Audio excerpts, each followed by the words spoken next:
My father cried for the first 40 minutes of the drive. And he did it the way men of his generation cry, which is to say almost silently, with his jaw locked and his hands strangling the steering wheel until the knuckles went the color of old paper. I sat in the passenger seat pretending to sleep. My sister Marin sat behind him, pretending to read. Our mother sat behind me pretending nothing was wrong, which was the loudest pretending of all, because she usually corrected my father's driving. And that morning, she didn't say a single word about the speed. His name was Daniel Voss. He was a structural engineer who built bridges for the state, a man who measured everything twice and trusted nothing he hadn't drawn himself. I had never, in 19 years of being his son, seen him cry. Not when his father died. Not when our dog was hit by the delivery truck on Belmont Avenue. Not when the company laid him off in 2019, and he sat at the kitchen table eating cereal in his work clothes for 3 weeks before telling us. So when the first tear slid down into the gray stubble on his jaw somewhere around mile marker 40, I felt my stomach drop the way it drops in elevators. "Dad," I said, "eat your sandwich, Eli. I'm not hungry. Eat it anyway." Marin lowered her book. She was 16 and sharper than any of us, the kind of girl who noticed the things adults thought they were hiding. Her eyes met mine in the side mirror, and she shook her head. One small motion meaning, "Don't push him," so I didn't. I unwrapped the sandwich. I ate it slowly, watching the interstate peel away beneath the hood, watching the green signs count down the miles to a town I'd never heard of in mountains we had never visited. He'd woken us at 4 in the morning. He'd said the word trip like it was a normal word, like we hadn't all been planning to spend the weekend at my cousin's wedding in Hartford. My mother, Lena, had argued with him in the hallway in the kind of whisper that wasn't really a whisper. I heard the word sure twice. I heard the word please once. Then I heard her footsteps walking away from him. And then I heard them walking back. And then I heard her pulling our suitcase from the hall closet. By 5, we were on the road. By 6, we had passed the last exit I recognized. By 7, my father was crying. "Where are we going?" Marin finally asked, because she could ask things I couldn't. "A cabin," he said. "An old one. Belonged to your grandfather." I didn't know Grandpa had a cabin. He didn't tell a lot of people. "Why are we going there?" He didn't answer for a long time. The wipers moved once across a windshield that wasn't wet. He had a habit of doing that when he was thinking, flicking them like a metronome. "Because I want to spend the weekend with my family," he said. And the lie was so flat and so deliberate that none of us followed up. Lies in our family had always been polite. You let them stand the way you let a stranger keep their hat on at the dinner table. I looked at the radio. He had it off. My father always had the radio on. Traffic, weather, the local AM station that played the farm reports he didn't need, and the obituaries he pretended not to listen to. That morning, the dashboard was dark and silent, and when I reached for the dial, his hand left the wheel for the first time in an hour and closed around my wrist. "Leave it, Eli. I just want it. Leave it." His grip wasn't hard. It was worse than hard. It was careful, the way you hold something you're afraid of breaking. I put my hand back in my lap. The mountains rose ahead of us like something I should have been more afraid of. We stopped once at a gas station outside a town called Coburn, which according to the faded sign had a population of 411. My father filled the tank, then filled 2 red plastic cans he pulled from the trunk, then went inside and came out with 4 gallons of bottled water and a bag of canned goods that looked too heavy for the cheerful way he was carrying it. The cashier, a woman in her 60s with a long gray braid, watched him through the window the entire time. When he came back to the car, she was still watching. And her face had the closed look people get when they've decided something about you they don't intend to share. "Dad," Marin said, "why are we buying water? The well at the cabin's unreliable. You said we were only staying the weekend. Better to have extra." She didn't push. None of us did. We had become, in the space of 3 hours, a family that didn't ask questions. And the strangest part was how natural it felt. Like we had been practicing for this without knowing. Back on the road, my mother finally spoke. Her voice was low and even, pitched so it wouldn't carry to the back seat. But I heard her anyway, because the car was too quiet not to. "Daniel, they have a right to know." "Not yet." "When?" "When we get there." "And if they ask before then?" He didn't answer. His hands were back on the wheel at 10 and 2, the way the driver's ed instructors used to teach before they changed the recommendation. My father never updated to 9 and 3. He never updated anything. He said the old way had worked for 30 years, and he didn't see the point. The road narrowed. 2 lanes became 1.5. The asphalt gave way in patches to gravel, then to packed dirt that drummed against the undercarriage. In a rhythm I started to count without meaning to. We passed a ranger station with no ranger in it. We passed a hand-painted sign that said, "No service next 40 miles," and meant cell phones, gas, food, and human beings all at once. We passed a single car going the other direction, an old brown sedan moving fast. And the man behind the wheel was alone, and his face was the face of someone who had seen something he didn't have a word for. My father watched him in the rear view until the sedan was gone. "Did you see that?" I said. "See what?" "That guy. He looked—" "I didn't see anything, Eli." He had seen it. We both knew he had. But he decided to keep it from me, the way he'd decided to keep everything else. And I was beginning to understand that there was a shape to what he was hiding, a specific weight to it. He was protecting us from a piece of information. And he was driving us toward it. Marin leaned forward and put her chin on the back of my seat. She smelled like the lavender shampoo our mother bought her in bulk because Marron would only use the one kind. It was a familiar smell. And in the strange silence of the car, it felt like an anchor. "Eli," she whispered, "check your phone." Dad said no phones. "Check it anyway."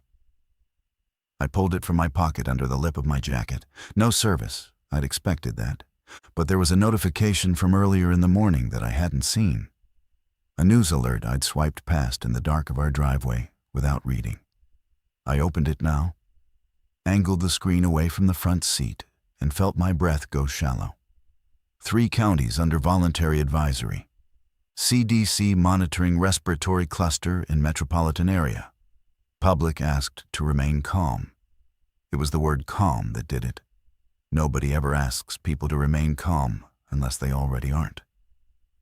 I locked the phone. I looked at the side of my father's face. The tears had dried, but the muscle in his jaw was still working, still grinding down on whatever he hadn't told us yet. I didn't ask. I didn't need to. The cabin sat at the end of a fire road that wasn't on any map I'd ever seen. 2 miles past a locked gate my father opened with a key he'd had in his pocket the whole time. The key was old. The lock was newer. I noticed that and filed it away with the other things I was filing away, which by then was most of the day. The cabin itself was smaller than I'd expected and larger than it had any right to be.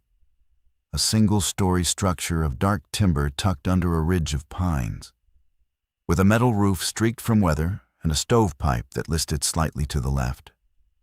There was a generator shed behind it. There was a rain barrel beside the porch. There was a stack of split wood under a tarp that looked recent, much more recent than a grandfather who had died 11 years ago could have stacked. Someone's been here, Marin said. I had a man come up last month, my father said. To check things. Last month? Yes. So you knew we were coming up here a month ago. He took the suitcase from the trunk and started toward the porch without answering, which was an answer. Inside, the cabin was clean. Not dusty clean, which would have suggested neglect followed by a single sweep, but lived-in clean. The kind of clean that comes from someone wiping down the counters and checking the smoke detectors and making the beds with fresh linens. There were 4 bunks built into the walls. There was a wood stove. There was a hand pump at the kitchen sink and a propane stove beside it. There were shelves, and the shelves were full. I walked the length of the main room counting. Rice, beans, flour, salt, coffee, powdered milk, canned tomatoes, canned peaches, canned chicken, canned everything. A locked cabinet I didn't open. A first aid kit the size of a tackle box on the kitchen table, already unpacked, with the bandages and the antiseptic and the suture kit arranged in a way that suggested someone had practiced. Marin caught my eye across the room. She had counted too. She mouthed something I didn't catch, and then she said it out loud. Dad, how long are we staying? He set the suitcase down. He stood with his back to us, both hands flat on the kitchen counter, his head lowered between his shoulders. He breathed in. He breathed out. I don't know yet, he said. What does that mean? It means I don't know yet, Marin. My mother put her hand on his back. She left it there. She didn't speak. The gesture was the most honest thing any of us had done all day. And watching it, I understood that whatever he had been crying about that morning, she had known too. She had known for longer than he had been crying. Maybe she had known for a month. I went outside. I needed air. The pines were tall and still, and the light coming through them was the cold blue light of late afternoon at altitude. The kind of light that makes you feel like you're at the bottom of something. I walked to the edge of the clearing. The fire road ran down through the trees and disappeared. And beyond that, the ridge fell away into a valley I couldn't see the bottom of. There was a sound from the valley. A small, distant sound. I almost didn't hear it.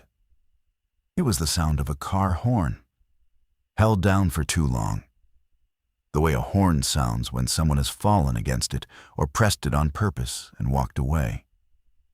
It went on for maybe 10 seconds, and then it stopped. And the silence afterward was the loudest silence I had ever heard. I turned back toward the cabin. My father was standing on the porch watching me. He had been watching me hear it. His face was wet again, but he wasn't trying to hide it now. And that was the moment, more than any other, when I understood we weren't going home. That night, my father told us about the cousin who worked at the hospital. Her name was Carla, and I'd met her twice, at a funeral and at a christening. And what I remembered most was that she laughed at her own jokes before she got to the punchline, which had always made me like her. She'd called him 11 days ago, he said.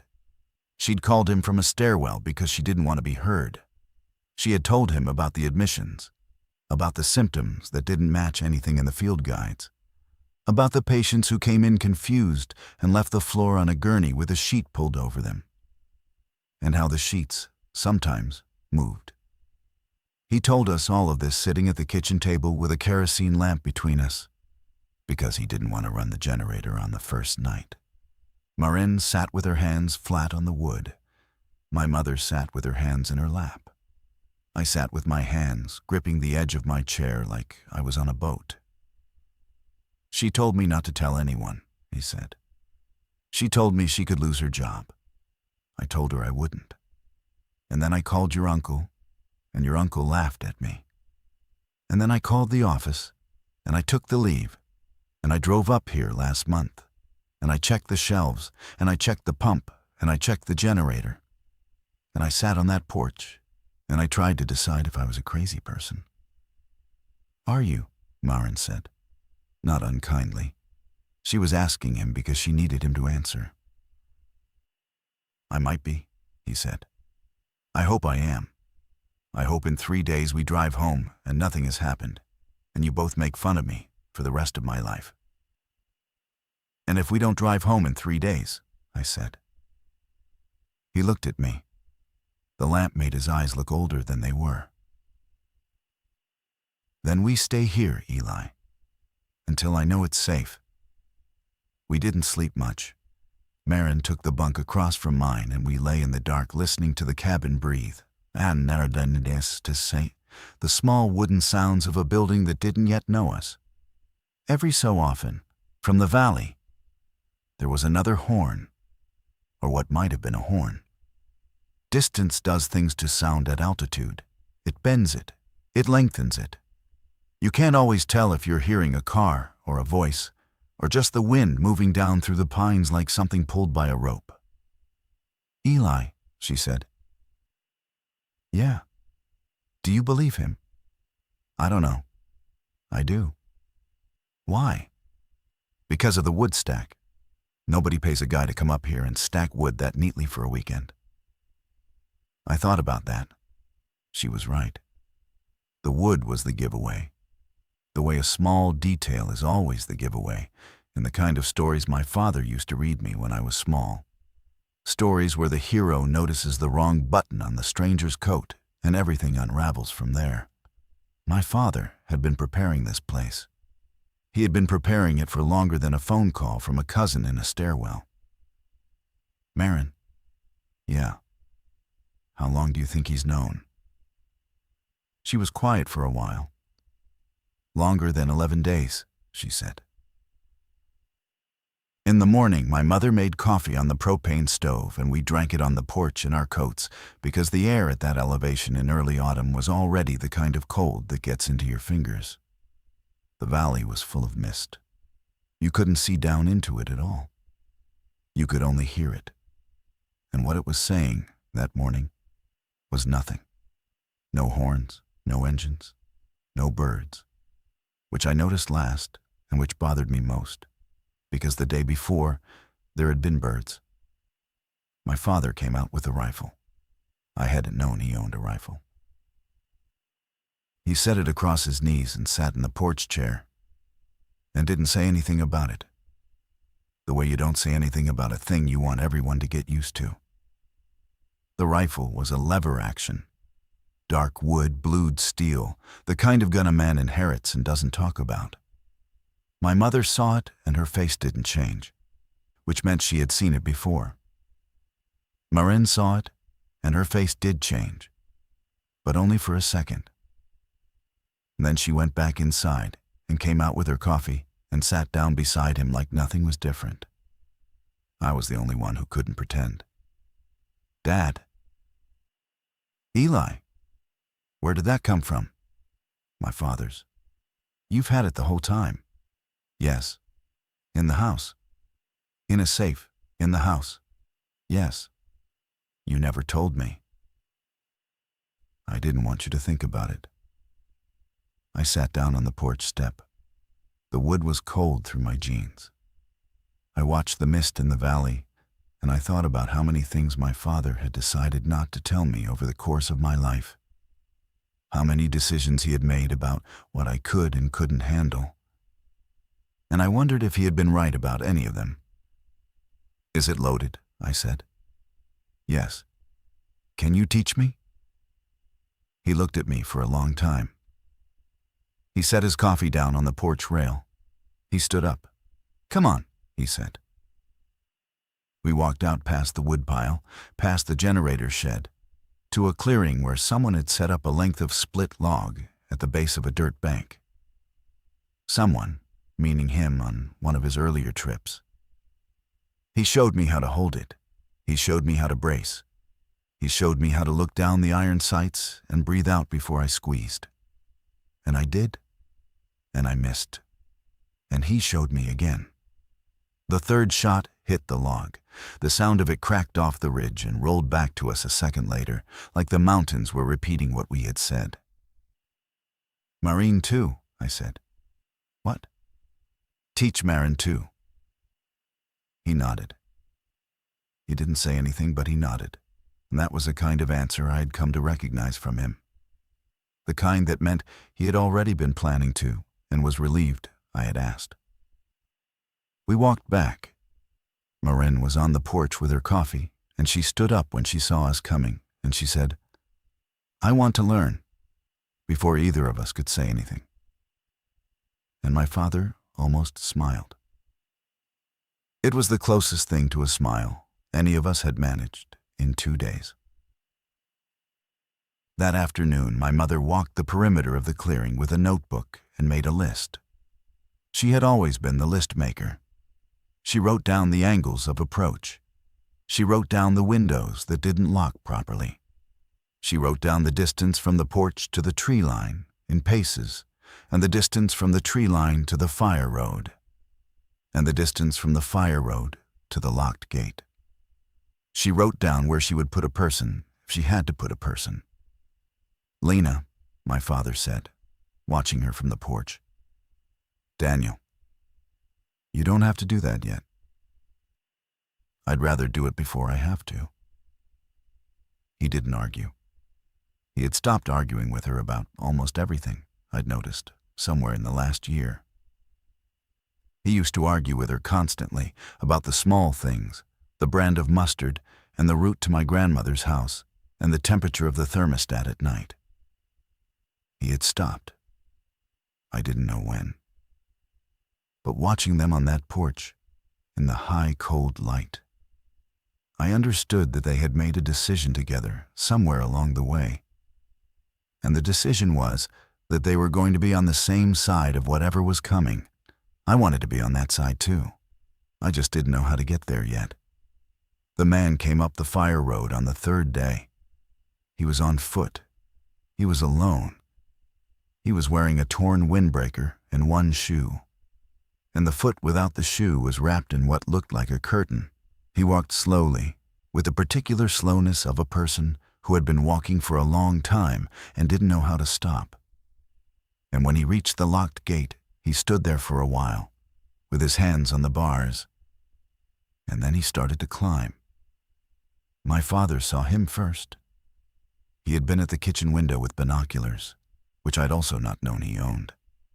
And he set them down very carefully and said, "Lena, get the kids in the back room." "What is it?" my mother said. "A person." "A person or—" "A person, I think. Get the kids." My mother put her hand on my arm. She put her other hand on Marin's. She moved us toward the back room with the quiet competence of someone who had been thinking about this exact moment for longer than she'd admitted. And she shut the door behind us, but she didn't lock it, because she knew Marin would have hated being locked in. "Mom," Marin said. "Shh." "Mom, is he—" "I don't know yet." We heard the front door open.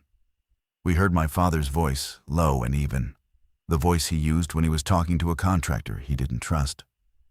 We heard a second voice, ragged and high and breaking, the voice of a man who hadn't spoken to another human being in a while. I cracked the door. "Eli," my mother said, "I just want to see." "Eli." But she didn't stop me. She moved with me to the door and looked through the crack over my shoulder. And Marin moved with us, and the 3 of us watched my father stand on the porch with the rifle held low and friendly, and we watched the man on the steps below him with his hands open and trembling. "My name is Peter," the man was saying. "Peter Halloran. I came up from Coburn. I was trying to get to my sister's place in Lyle, and the road's gone. The road's just gone. There's a... "Slow down," my father said. "There's people on the road. There's people who aren't right. They came out of the trees by the bridge, and I had to back up, and the car wouldn't go in reverse. It wouldn't go. And I left it, and I walked, and I've been walking since I don't know when. And I saw the smoke from your chimney and I thought, how long have you been walking? What day is it? Sunday. Then 2 days. Where are you bleeding? The man looked down at himself. He looked at his foot. He looked at his hands, which I could see now were also wrapped in strips of the same curtain. My foot, he said. I cut it on something. A fence, I think. Anywhere else? No. Did anyone bite you? The man's face did something complicated.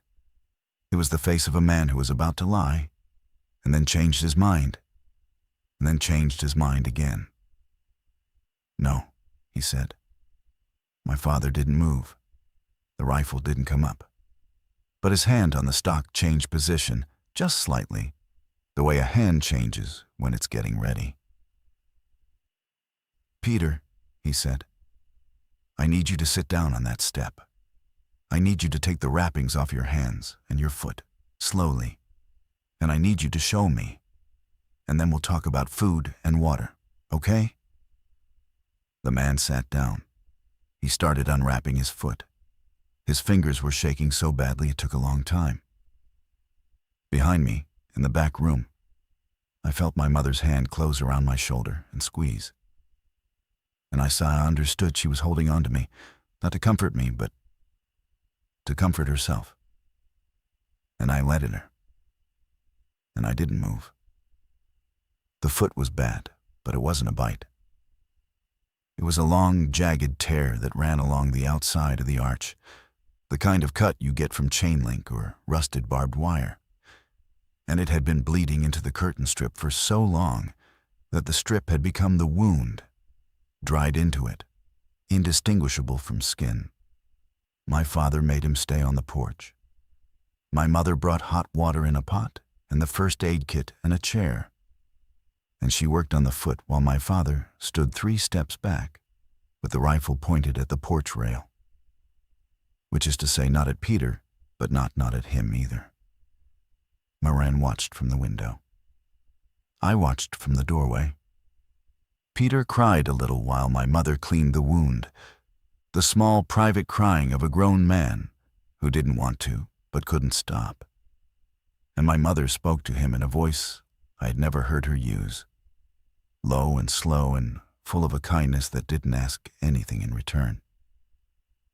You're going to be all right, she said. It's deep, but it's clean. We're going to close it.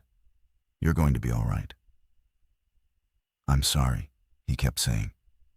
I'm so sorry. You don't have to be sorry. I'm sorry I came up here. You don't have to be sorry, Peter. When she was done, she stood up and she walked back into the cabin and she stood at the kitchen sink and she washed her hands for a long time, longer than she needed to. I watched her hands move under the water, and I understood that she was trying to wash off something that wasn't on her hands. My father stayed on the porch with Peter. He gave him water. He gave him a piece of bread. He asked him questions, the same questions in different orders, the way a doctor asks questions to catch the patient in a contradiction. How many were there? On the bridge? I don't know. 6, maybe more. Were they fast? Some of them.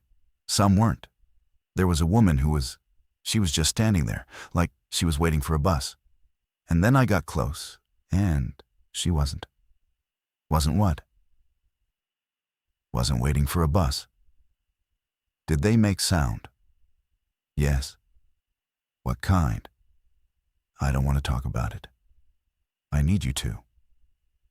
It was like they were trying to talk. Like they remembered how to talk, and they couldn't anymore. Please, I don't want to talk about it. My father let him not talk about it. He sat down on the porch step a few feet from Peter, and they sat there in the afternoon light without speaking. And I realized my father was doing the kindest thing he could do, which was to be near a stranger who didn't want to be alone. Marin came up beside me.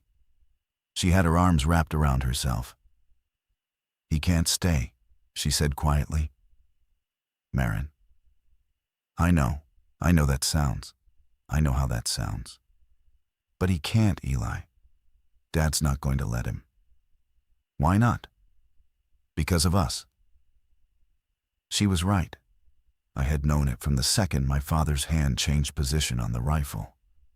There were people in our cabin, and there were people outside our cabin, and my father had decided which category each person was in the moment he picked up the binoculars. Peter was outside. He would always be outside. The kindness on the porch was the kindness you show to someone you're about to send back into the cold. "He's going to die out there," I said. "Probably. And we're going to let him." "Eli, we're going to let him." She didn't answer. She didn't have an answer. There wasn't one. We stood at the window and watched my father sit with Peter Halloran in the long blue light of the third afternoon. And I felt something shift inside me that I knew I wouldn't be able to shift back. He let Peter stay one night. He made him sleep in the generator shed, with the door braced from the outside, which my father called "for everyone's comfort," but which was a lock, and we all knew it. He brought him blankets. He brought him a bucket. He brought him food and water and a flashlight. And before he closed the door, he stood there for a long moment and said something to Peter I couldn't hear from the porch. When he came back inside, my mother was waiting at the table. "Daniel." "In the morning." "Daniel." "In the morning, Lena. I'll drive him as far as the gate. I'll give him food. I'll give him the second pair of boots from the closet. I'll give him a map. That's what I can do. He won't make it. I know. He has a sister." He had a sister. The word had sat on the table between them like a knife somebody had set down and forgotten about. My mother looked at it for a while. Then she stood up and she went to the back room, and she shut the door, and I heard her crying through the wall, the small angry crying of someone who was furious with herself for agreeing. Marin was already in her bunk. I sat at the table with my father, and I didn't know what to say to him. "Eli." "Yeah. You think I'm wrong." "I don't know. That's not an answer. I think you're not wrong. I think the thing you're doing is wrong. But I think you're not wrong." He looked at me. The kerosene lamp was low. His face in that light was a face I had known my whole life, and also a face I had never seen before. And I understood that this was what it meant to watch a parent become a person. "That's an answer," he said. He poured himself a small glass of something from a bottle I hadn't seen him open. He didn't offer me any, which I appreciated, because if he had offered, I would have accepted, and I didn't actually want it. "Your grandfather," he said, "bought this place in 1978. He was a paranoid man. I used to be ashamed of him for it. I used to think he was small, you know? Small in his thinking, always preparing for things that weren't going to happen. He kept lists of things in a drawer, routes, contacts, the names of people who owed him favors. I thought he was sick, Eli. I thought he had a sickness of the mind. And now I'm doing what he taught me to do." He drank. He set the glass down. "I don't want you to be ashamed of me," he said. "I'm not. You might be. Later. After tonight. After tomorrow morning. After other things, if there are other things. You might be ashamed of me, Eli. I'm asking you in advance to try not to be. I'm asking you to remember that I am doing what I am doing because I love you and your sister and your mother more than I love being a good man." I didn't know what to say to that. I still don't 6 months later, sitting in a place he will never see, writing this down on paper he will never read. I didn't know what to say, so I put my hand on his hand on the table, and he turned his palm up and held mine for a moment. And that was the end of the conversation. I woke up at 3 a.m. to the sound of the shed door opening. It wasn't my father. It was Peter. He had worked the brace loose from the inside, somehow, with a piece of metal or a fingernail or whatever men with nothing left will use. And he was walking across the clearing toward the cabin in the moonlight. And he was not walking the way he had walked when he arrived. I sat up. I sat up too fast, and the bunk creaked, and Moran's eyes opened in the dark across from me, and I put my finger to my lips, and her eyes went very wide, and she didn't make a sound. I slid out of the bunk in my socks. I crossed the floor to the front window. I pulled the curtain back half an inch. Peter was halfway across the clearing. He was walking on the cut foot like the cut wasn't there. He was walking with his head tilted to one side, the way a dog tilts its head at a sound it doesn't recognize. And his mouth was open in a way that mouths don't naturally open. There was something dark down the front of his windbreaker that hadn't been there when my father closed the shed door. I turned around. My father was already standing in the doorway of his bedroom. He had the rifle. He had pants on, but no shirt. He had heard the shed before I had, maybe minutes before, and he had been getting ready. Eli. Yeah. Get away from the window. Yeah. Get Marin into the back room with your mother. Now. I moved. I moved without thinking. Marin was already out of her bunk, and I took her arm. And we went into the back room. And our mother was awake and sitting up. And she opened her arms, and we went into them like we were small children again, like we had been waiting our entire lives to need her like this. We heard the front door open. We heard my father's voice on the porch. Peter. No answer. Peter, stop walking. Stop walking right now. No answer. Peter, I will shoot you. Do you understand me? Stop walking. There was a sound then that I will not describe, because I've spent 6 months trying not to describe it, even to myself. And I'm not going to put it on this paper. It was a sound a person makes who is no longer a person. It came from the clearing, and it came toward the porch, and then it came faster, much faster. And my father said one word, which was no, very quietly, almost like a prayer. And then the rifle went off. The rifle went off once. Then it went off again. Then it was quiet. I felt my mother's arms around me and Moran's hand in mine. And I felt my own breathing in my throat. And I felt time stop being a thing that moved in one direction. And then my father said, from the porch, in a voice that wasn't his voice, Lena, I need you. I need you out here. She went. She kissed the top of my head, and she kissed the top of Marin's head. And she got up and she went, and she didn't come back for almost an hour. When she came back, her hands were clean. She had washed them again, in the same long way, at the same sink. She sat down on the edge of my bunk, and she put her hand on my face, and she said, Your father is all right. He's all right. We are all right. What about Peter? She didn't answer that. She didn't need to. Eli, she said, I want you to listen to me. Your father did what he had to do. He didn't want to do it. He's outside right now, and he's sitting on the porch step and he's not all right inside, even though his body is all right. And in the morning he is going to need us to be gentle with him. Do you understand? Yes. Marin. Yes. Good. She stayed with us until we slept. I don't know when she slept. I don't know if she slept. In the morning, when I went out onto the porch, my father was still sitting there in the same chair with the rifle across his knees and a blanket around his shoulders, and the clearing was empty. He had buried Peter somewhere before the sun came up. He never told us where. We stayed at the cabin for the rest of that week, and then for the week after that, and then we stopped counting.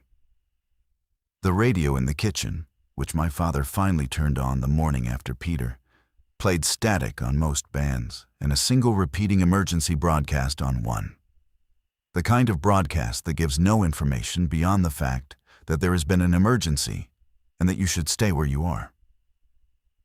After 3 days, the broadcast stopped. After 4 days, the band was empty. We left the radio on for another week anyway, hoping for a human voice. And when none came, my mother turned it off. And we didn't turn it on again for a long time. My father changed. He didn't change in big ways. He didn't become silent or cruel or strange. He changed in small ways, the way a building changes when you take one wall out of it and add another one in a different place. He started getting up before dawn. He started walking the perimeter twice a day with the rifle on a sling. The way men in old movies carry rifles, slung loose across the chest. He started keeping a small notebook in his shirt pocket and writing things in it that he didn't share. He started, sometimes, in the middle of a sentence, to stop talking and stare at the wall for a long moment, and then continue as if he hadn't. My mother changed less, but she got quieter, which on her was a kind of change. She read more, she cooked more, and the cooking became precise, almost mathematical. The careful rationing of a pantry against an unknown horizon. She started teaching Marin how to do things she had never bothered to teach either of us before. How to filter water through charcoal, how to make a poultice from yarrow, how to recognize the leaves of plants she had grown up with in a different country and brought, somehow, into her head all the way to a mountain in a state she had never planned to live in. Marin changed the most, and the change was the one I was the least prepared for. She got harder, not colder, not less herself, just harder, the way clay gets hard in a kiln, the same shape but a different substance. She woke up earlier than I did. She practiced with the rifle until she was better than I was. And then she practiced with it until she was almost as good as our father. She read the books on the cabin's shelves, all of them, in the order they were arranged, which turned out to be a deliberate order our grandfather had set up before he died. Field guides first, then medicine, then history, then philosophy. Then a single battered copy of a novel about a man walking through a ruined country with his son.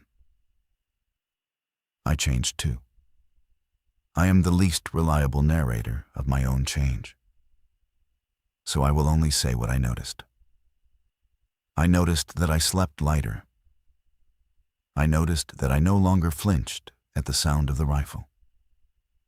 I noticed that when I caught myself laughing, which still happened sometimes, at something Marin said or at the absurdity of my father's morning hair, I felt afterward a small specific guilt, as if laughter was a thing I had stolen from someone who needed it more than I did. We had visitors twice more in those first weeks, a man and a woman in a pickup on the 8th day, who turned around at the gate when my father stood at the top of the fire road with the rifle visible. A single woman on the 16th day, walking, who my father waved off from 100 yards out, and who waved back, and who kept walking, and whose face I never saw. We watched her go from the porch. None of us spoke about her. None of us has spoken about her since. There was a 4th visitor on the 23rd day, but I will get to that one. He was the one who changed everything again. His name was Holden Reyes, and he came up the back of the ridge, not the fire road, which is how we knew before he opened his mouth that he was not an ordinary man. The fire road was the only way most people would find the cabin. The ridge was a way you only found if you'd been told about it, or if you had spent your life in the kind of country that teaches you to read terrain. Holden had done both. He was older than my father by maybe 10 years, with a short gray beard and a way of standing that suggested military service he didn't bring up. He had a pack. He had a rifle of his own, slung properly, and a sidearm he made a point of not touching when my father stepped out onto the porch. He raised both hands. He stayed at the edge of the clearing. "Daniel Voss," he called. My father's whole body changed. "Holden, you remember?" "I remember. I told you I might come up here if things got bad. You told me a lot of things. They got bad." My father lowered the rifle. He didn't put it down, but he lowered it, and he walked off the porch, and the two of them met in the middle of the clearing, and they did not embrace, but they put their hands on each other's shoulders, and they stood like that for a moment, and then they walked back to the cabin together. I learned that evening that Holden had been my father's friend in a part of his life I had never been told about. Before the engineering, before my mother, before any of us, they had worked together, my father said, on something he did not name in a country he did not name, and they had not seen each other in 26 years, but they had stayed in irregular touch by mail. And Holden had been the one who told my father 3 years ago that he should think about a place to go if things ever stopped working. "You never told me," I said. "I didn't tell anyone, Eli." "Mom, your mother knew about Holden. She didn't know everything." My mother, at the stove, said nothing. She was making more food than we usually made because there was a 5th person at the table now. And the way she moved at the stove told me she had been expecting to make food for a 5th person for some time. Holden ate slowly. He thanked my mother by name. He asked Marin what she was reading and listened to the answer like the answer mattered, which I appreciated, because most adults didn't. He looked at me a few times across the table with a small, careful look, like he was measuring something. And when he caught me noticing, he smiled a little and looked away. After dinner, he and my father sat on the porch with the bottle my father had opened the night of Peter, and they talked for a long time. And I sat inside with the door cracked, and I listened to as much as I could. Holden had come from a town 2 valleys east. He had been part of a group there, 12 people, who had organized after the broadcasts stopped. They had food, they had a clinic, they had a man who knew how to keep a generator running on biodiesel. They had also, he said, a problem, which was that they were not the only group in the area. And the other group, which was larger, had begun in the last week to behave in ways that suggested they were going to stop being neighbors and start being something else. "How many are they?" my father said. 40, maybe 50. Armed. Some. What do they want? What men like that always want, Daniel. They want what we have, and they want to be the ones who decide who eats. My father was quiet a long time. "You came up here to ask me something," he said. "Yes." "What?" "I came to ask you to come down." My father didn't answer that night. He told Holden he would think about it, and Holden, who was the kind of man who knew not to push, nodded and said he would sleep in the generator's shed if it was all the same. And my father said no, the spare bunk. And Holden looked at him for a moment and accepted. And that was the closest thing I saw to a negotiation between them. In the morning, my father called us to the table. All 3 of us. He laid it out the way he laid out a project at work. The way he had once explained to me when I was 12 why we were going to repaint the porch in a specific order. With diagrams on a yellow legal pad and a pencil he sharpened twice during the explanation. He told us about Holden's group. He told us about the other group.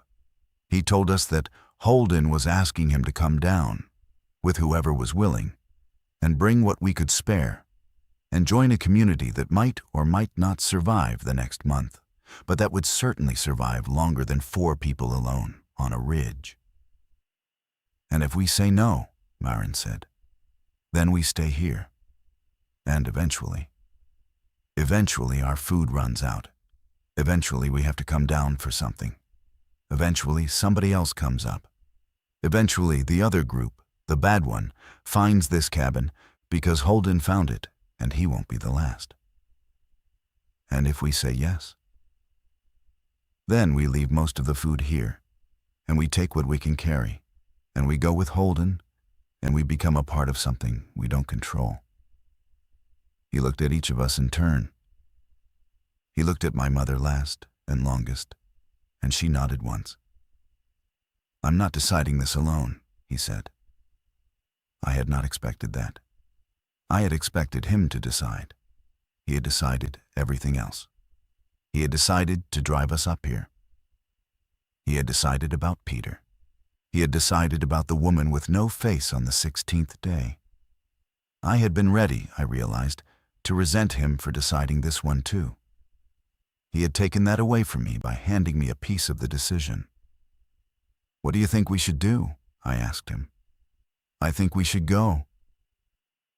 Why? Because 4 people are not a community, Eli. 4 people are a family with a fence, and a fence is not enough. Mom, I agree with your father. Maren. She looked at the table. She looked at me. She looked at our father. I think we should go, she said. But I want a condition.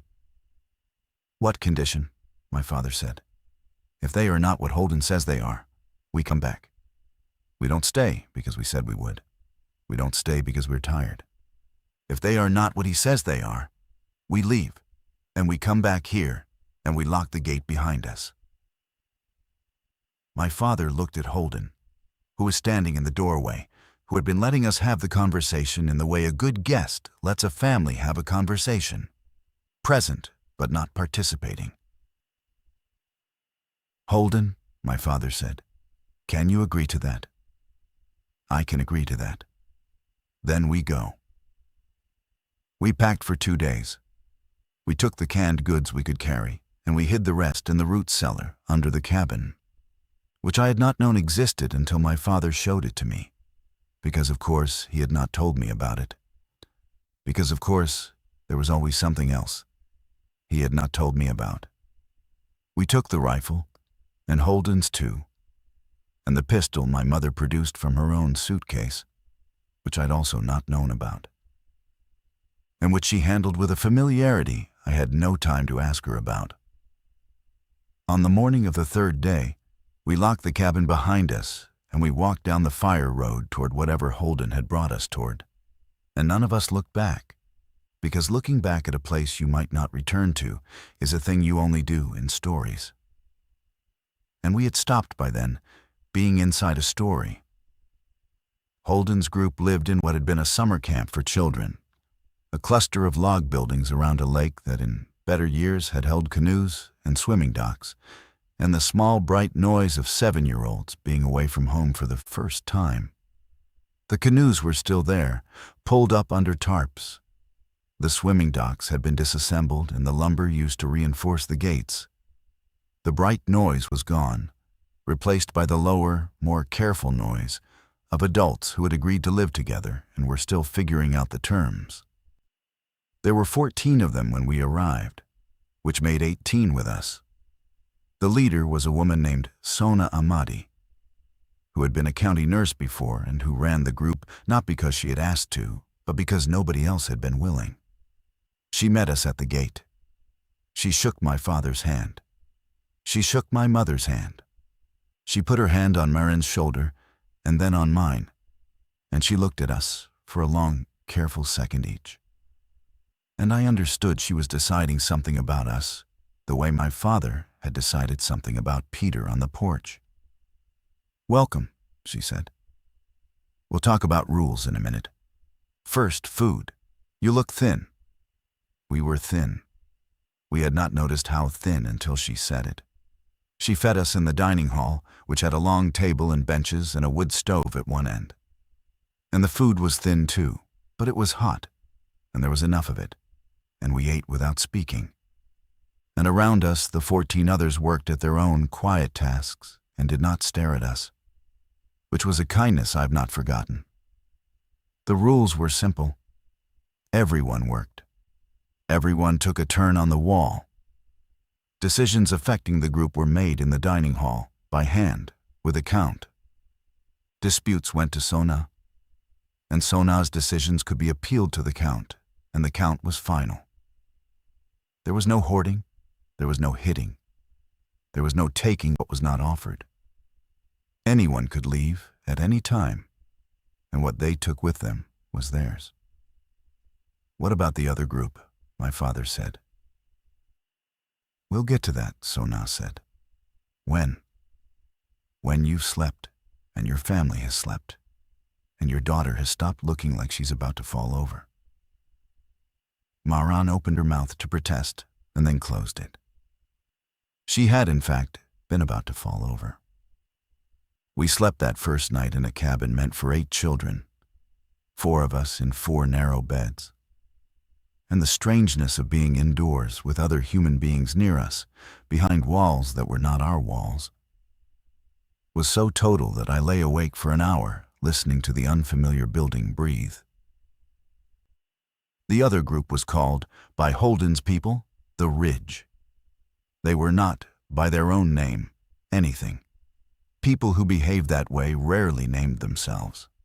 They had taken over a hunting lodge 5 miles south, on higher ground, and they had begun, in the previous month, to make demands.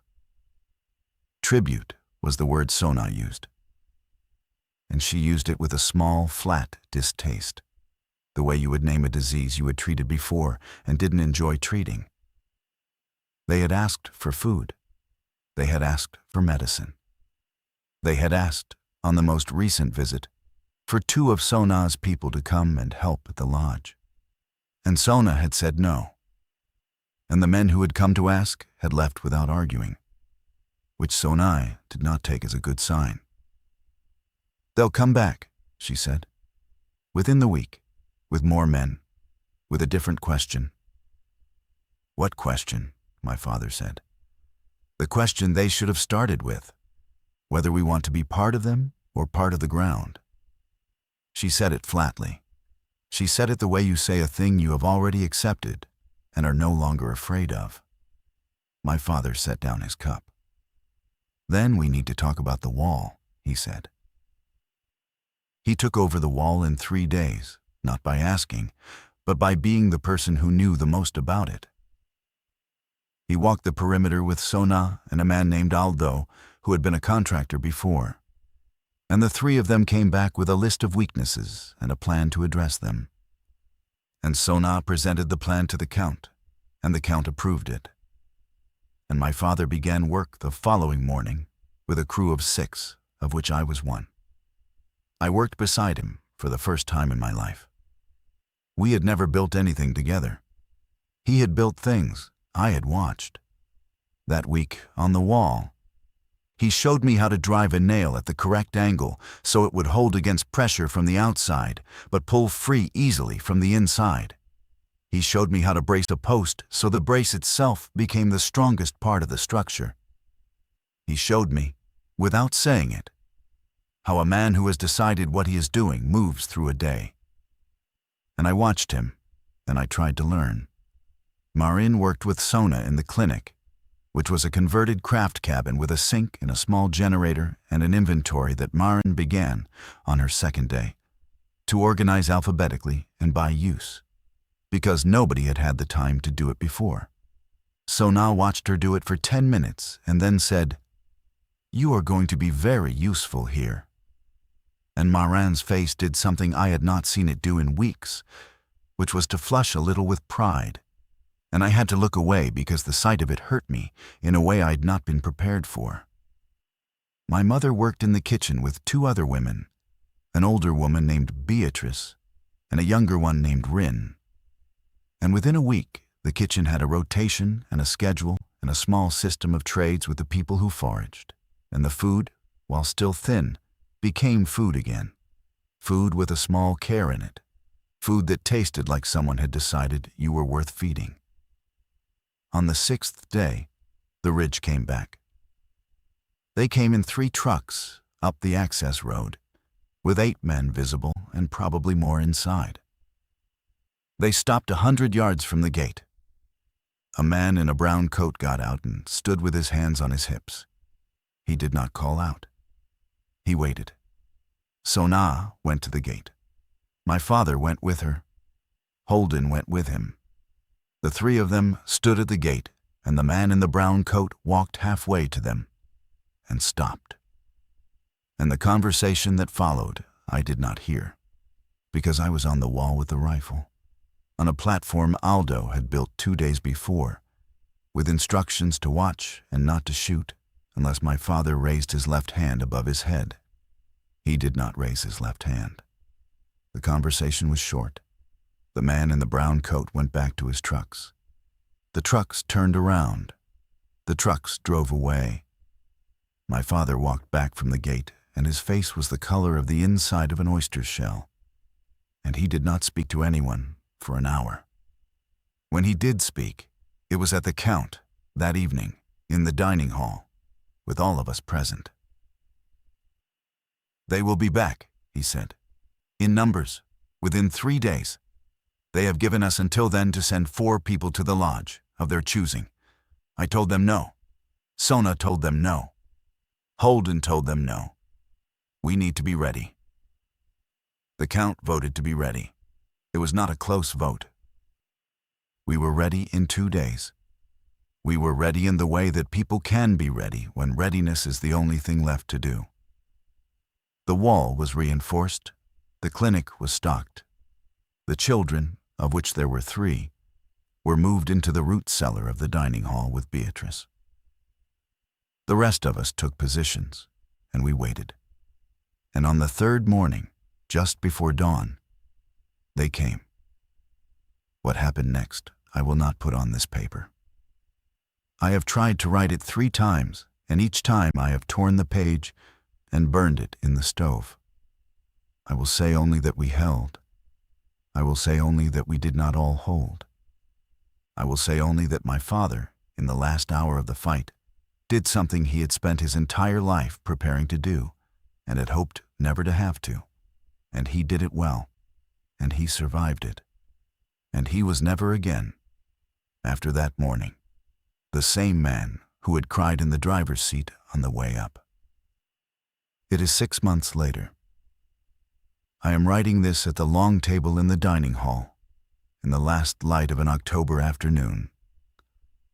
While Moran treats a child's scraped knee in the clinic, and my mother braids Beatrice's hair on the porch, and my father walks the wall with Holden, both of them slower than they used to be, both of them still walking. We are 31 now. We have lost 4. We have gained 11. The ridge is gone, in a way I do not want to write about, and the lodge stands empty, and we have left it that way on purpose, as a place we do not go. My father has not cried since the morning he drove us up. I do not know if he can anymore, or if he has simply moved the crying somewhere I cannot see. I know that when I came to him last week and asked him, finally, what he had been crying about that morning in the car, he looked at me a long time and said, "I was crying because I knew I was going to have to become someone you might not love."